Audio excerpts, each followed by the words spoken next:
Hey, welcome back. Yeah, I was thinking about my volume, my voice volume. I think the more that I do this, the more that I get comfortable talking at this volume, which is low. Um, but I am still. I feel like I notice when I finish, like, kind of, my throat is kind of like constricted. Like, I am. I'm not that. I'm not as much that as I want to be. I'm not. I'm turning my personality down so like that the people upstairs can't hear me. And I was hoping the alcohol would solve that problem, but didn't really.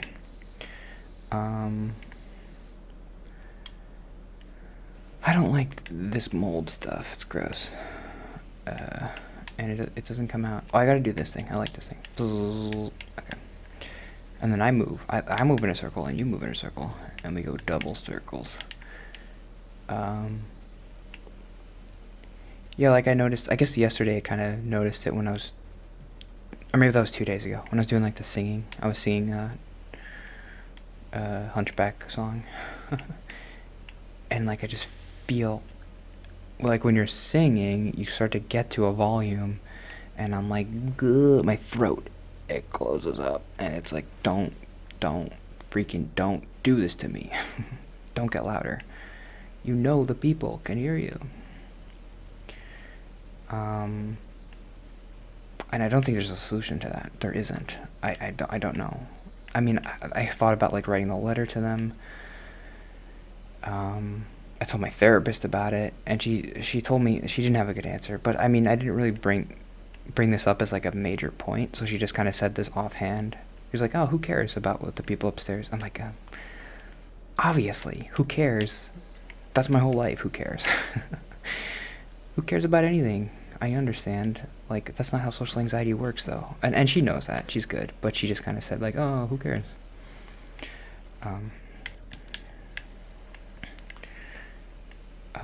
Oh, yeah, she wanted me to send her the drinking vlog. So I might send that to her.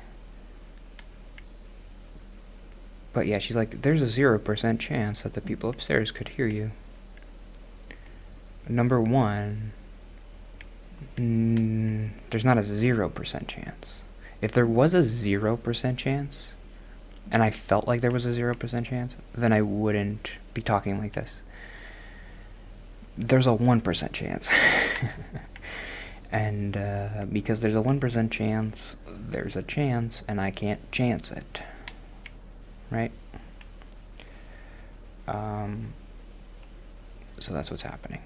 If I knew, there was a couple times when I like heard them leave, and like they're probably not there right now because I can't hear them walking around. But I still don't know. I'm not 100% on that. My brain does not like uncertainty in this situation, and so it's like, talk like this. And then the more that I talk like this, I kind of get comfortable talking like this. And so I kind of forget that, like, oh yeah, I'm talking really quiet. I mean, for me, no, I'm not talking really quiet, but like the point of this channel is to talk how I'm supposed to talk, how I want to talk. I mean, this is probably how I usually talk to people. But the point of the channel is to kind of like practice being normal or whatever, but yeah, whatever. I mean, I don't really want to do the abortion note today. All my life I memorized their faces. See? I can't do it. Knowing them as they will never know me.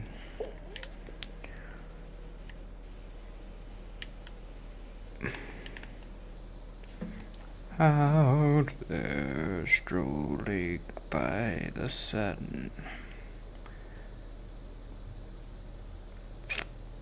Whenever I do something good... Okay, here's a therapy note. Whenever I do something good and tell my therapist, she reacts like I'm not excited enough. I'm not sure what that would look like, and I think you know when you score a touchdown. I think you know... Oh, okay. When you score a touchdown, act like you've been there before. The game isn't over yet. Don't get cocky. Yeah, this has happened a bunch. Where, like, oh, I went to the wedding, and it was, like, fine. And she's like, you...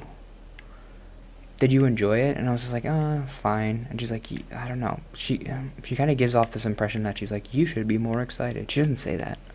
But it's like, oh, look at all these things you're doing. You should be throwing a party. And I don't know what that would look like. Like, you want me to throw a party for going to a wedding? Like, well, how do you want me to react to that? I mean, the white whale, like I've mentioned, is the relationship thing. So, like, if that happened, I feel like that would be the thing where I would throw a party and be like, okay, this is crazy. Like, somebody actually wants to be a partner with me. Like, that is not something that I ever believed possible or whatever. So, like, if that happened, that would be like, okay. But I wonder what that would look like. I don't think it would look that much different. I mean, what do you want me to do? I don't know. How do you want me to react?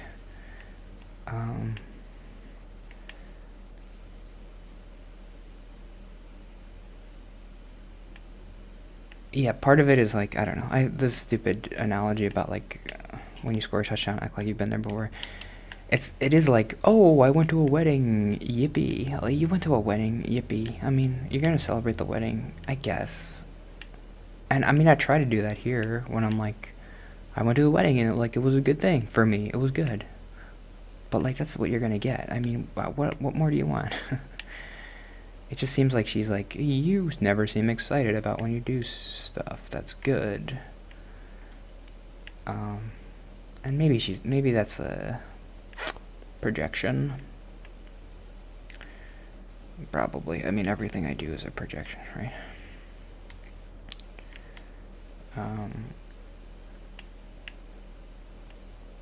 I don't know.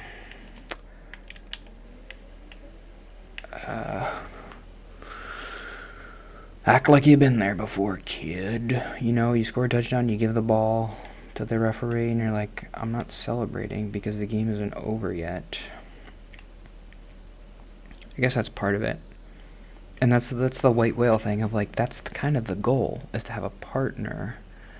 And I'm not going to celebrate until that happens. Like, okay, you went to a wedding, you did improv. If I died tomorrow, it wouldn't feel like it was really meant much. Unless I had a partner. So, that's what we're talking about. I guess that makes sense.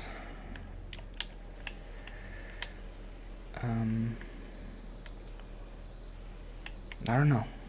I mean, nobody's watching this, but like, anybody else feel that way? If there were more people watching, I would, I don't know, Dalton and Ariel watch. Maybe Laura. Should I be asking questions? How do you feel? Do you feel that way sometimes? That's how I feel. I think, yeah.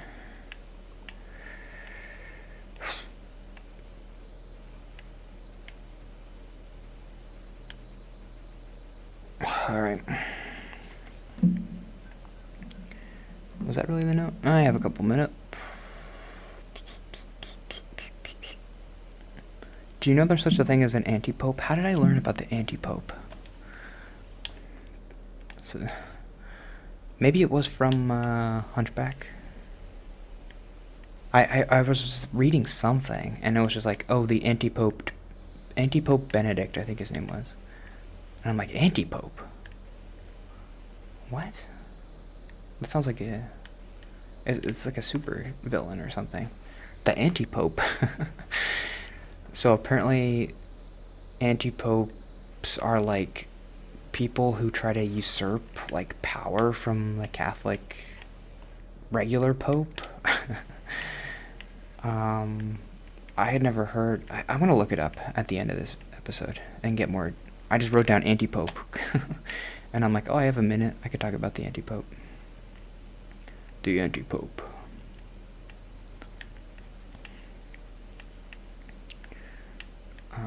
Yeah, these posts are gross. I think it was. Yeah, it must have been the Hunchback. I like that old religious like themes and stuff in stuff, and that's why I liked the play so much. Did I ever mention that? I went to see the. That's why I've liked the Hunchback. I never watched the cartoon when I was a kid. The movie Hunchback. I never really watched it. I'm sure I watched it once or twice, but I never really cared about it. I remember as a kid, I never really cared about Disney stuff. Aladdin, I liked Aladdin, and I liked The Lion King probably. That's probably it. I guess I felt like all the other ones were like embarrassing because they're like for girls or something. But I liked those two, and for some reason I didn't like The Hunchback. Never really watched it.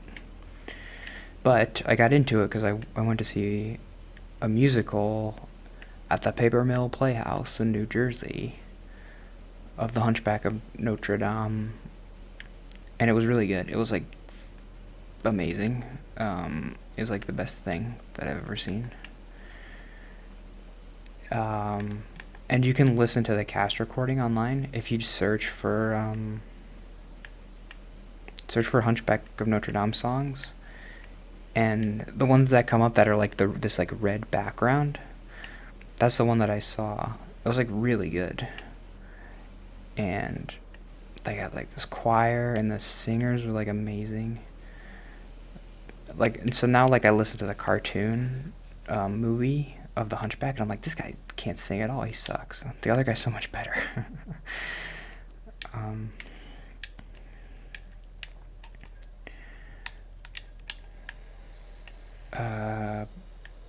But yeah, I really connected to that, and I mean, obviously, like the whole idea of Quasimodo, who he lives in his bell tower, and he doesn't go out to anybody because he's too ugly and weird. That's me. I'm Quasimodo.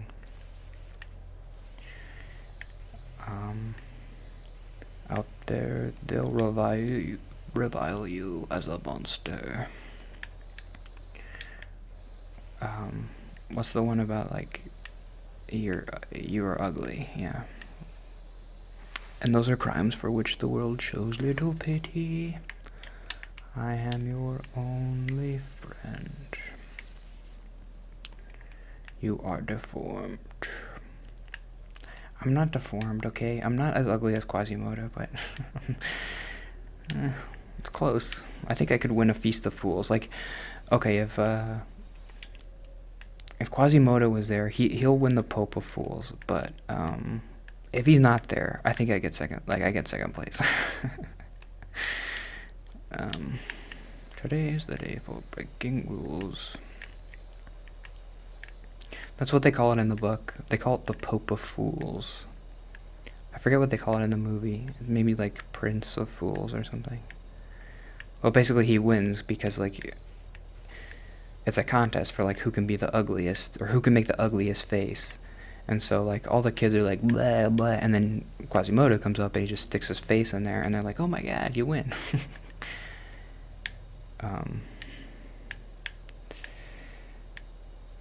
Okay, that's it for today.